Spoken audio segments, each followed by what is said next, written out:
Caddis Maximus here, this time with a review of the Harbor Freight 8-inch portable ventilator. I believe this is a 1/6 horsepower 8-inch ventilator fan. They're advertised as a ventilator fan versus just a general utility fan because, of course, they are round. They do have a long, flexible ducts that you can get for these fans. This is not a Harbor Freight exclusive. If you search online for 8-inch ventilator fan, these things are actually pretty common. Whatever manufacturer is making these is really pumping them out.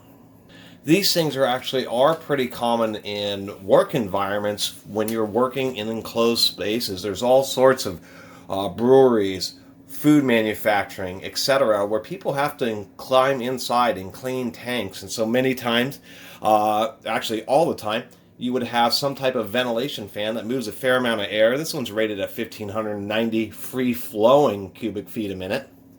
That would be without any hose, just sitting on the ground, to help force air into that closed area so you have fresh oxygenated air. Working in enclosed spaces, it can be very dangerous. It's really one of the most dangerous things people do on an industrial job site.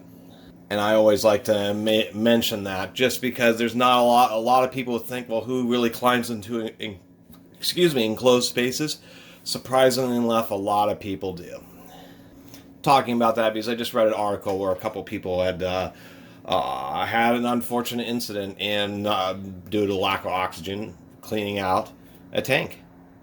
This is normally $80 at Harbor Freight. Online, they tend to be around $100. The shipping is quite a bit. This thing weighs 15 pounds. So it's actually a pretty good deal from Harbor Freight because they tend to have it in stock. And so that's $80 just out the door, normal, for most people, plus tax, versus $80 or $100 online and then paying for shipping or trying to find a free shipping deal. I was waiting a little further in this review because I had one subscriber who had driven like an hour and a half, 2 hours to go to Harbor Freight to get a toolbox. They didn't have any in stock, but they had like a half a dozen, literally like 6 of them on the floor, and just said, we can't sell you any of them, even though he was willing to pay full price for a display unit. Just a terrible manager turned him around, and he swore away from Harbor Freight, and I totally understand that. That's really a frustrating situation. And they even responded that it was probably a bad manager. The reason I mentioned that is because this was 50% off, 48% off for a display unit, $40.98. So I actually got this for $41, and I actually feel that for this fan for $41 is actually a very good deal. Way too much blabbing. Let's get into it. So it's a sheet metal steel tube fan with rolled over edges, so it's easy to attach various things and they're not as sharp. It also makes the edges a little bit stronger and more robust, so as this is carried around, it's less likely to ding up the intake and output. One thing that does make it cheaper is it seems like all these fasteners here, Harbor Freight sells some very low quality fastener sets on their shelf. They're usually like 5, and they have this whole aisle or half aisle where it's just a bunch of supplies and replacement parts, E-clips and screws and roll pins. They have little fastener sets. They're very low quality, and it looks like they entirely assembled this with one of those cheap fastener sets. If you really like this fan, I would recommend replacing the fasteners. There was a couple other issues I had. I might explain why it was cheaper. They did a pretty decent job. They weld the legs there. We got a couple of tack welds, although that one looks like a wart or something. I've never seen a weld like that.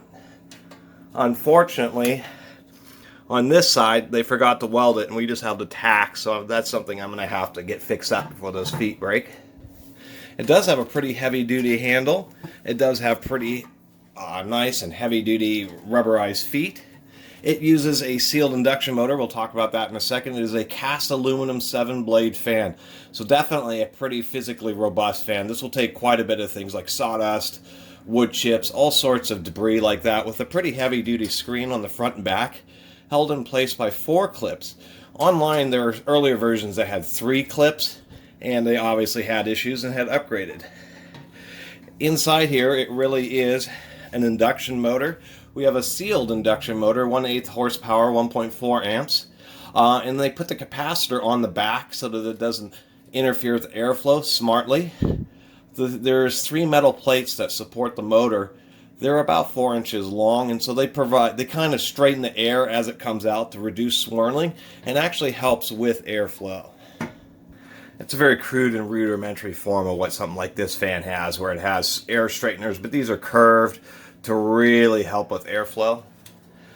This just has a few straight sections, but it's still better than nothing. One thing I was going to mention back on this side, if we look closely, we can see that there's probably a 1/4 inch gap between the edges of the blades and the fan. The fan is maybe a 1/2 inch smaller than the bore. When you're passing a lot of crud, that's actually better, because if the blade tolerance is too tight, then things will want to jam between the ends of the blades and the housing, and that can be an issue. But it does reduce airflow. The tighter the blade, the fit of the blades to the housing, the better the airflow you'll get. And that may be another project. I'm working on more project videos. And that may be one, is to find some kind of band to something that's like an 1/8 inch thick to wrap around and tie to the housing to increase the tolerance. Anyway, let's give this a quick shot. It does have high and low, but due to the being an induction motor and sealed, I think they set the low setting a bit high just to make sure the motor won't overheat. It isn't like more conventional type floor fans or utility fans where the motors are more exposed. They may have holes in them that allow them to have more cooling. Thus, they can actually have a slower low speed.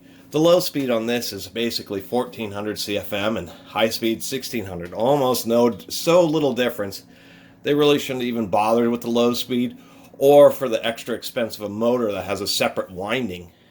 That really is what it is, or it's a separate tap, just cutting off the main winding, running just the motor at a slightly lower power level. Let's give this a run. We'll just do it on, we'll start off on low, although it's almost no difference.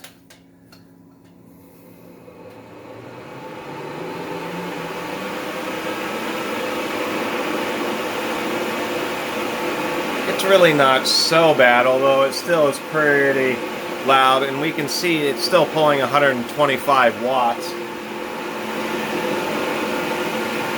If we look at how loud it is, about 76, 77 dB, we're about 12 inches away. See, not much power difference on the high setting. Noise went up quite a bit actually. At least 50% louder. And about a foot away from the front, we're getting 85 dB.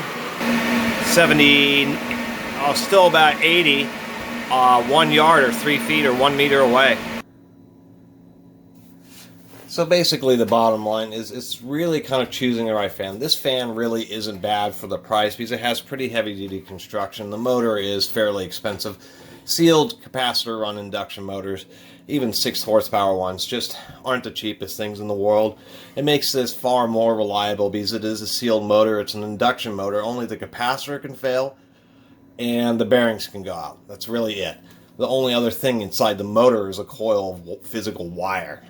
As long as that doesn't burn out or, vibrate and chafe until it fails, the motor will last for a very long time. Just a caveat is a lot of people are buying this to dry floors or do under-house ventilation. That's what seems to be a lot of the reviews, and this really isn't the best bet.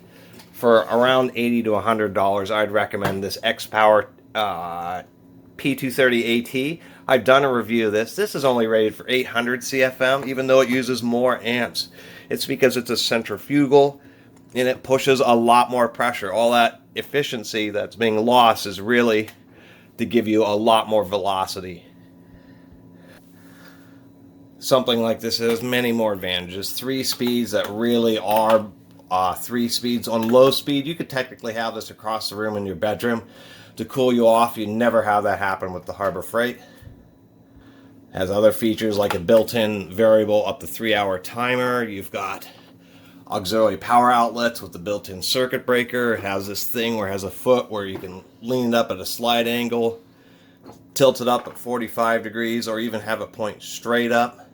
Interestingly enough, if we compare both of these, even though this looks like it may be similar to the size of this is a 2 5/8 tall by 9 3/4 inch wide slot, 25 square inches, a little over 25, 26 square inches.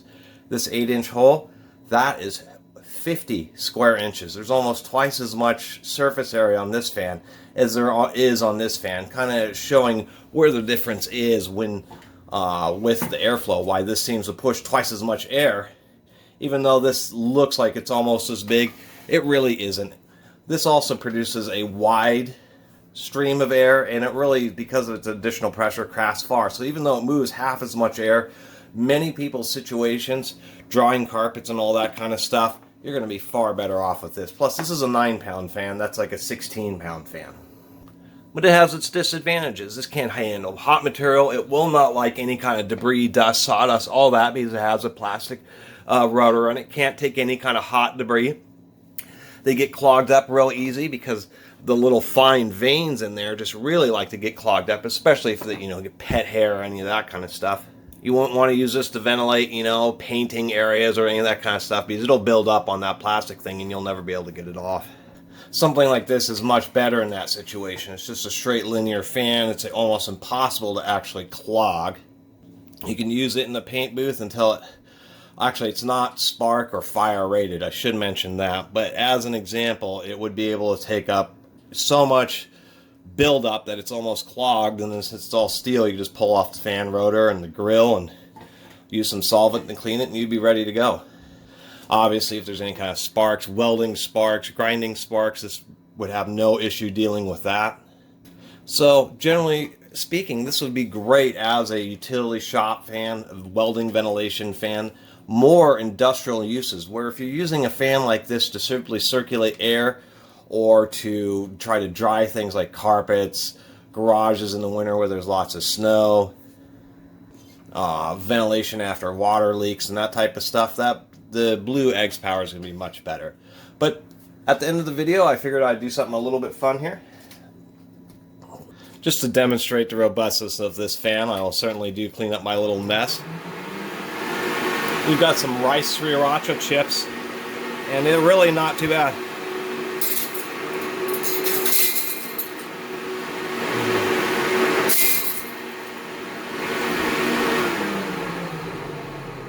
Anyway, that would be an example. Things like that, a fan like this, absolutely no problem.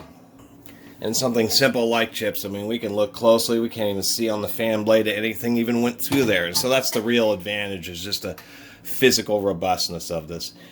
Anyway, sorry to make such a long review, but there's quite a few of these sold. Northern Tool, Amazon, all sorts of places, and they all seem to be made by the same people, and wanted to do just a little bit more detailed an evaluation of these things. Anyway, I really appreciate everybody who watches and who has been subscribing, as well as my longtime subscribers, as well as everybody who has been commenting. Until next time, Catus Maximus out.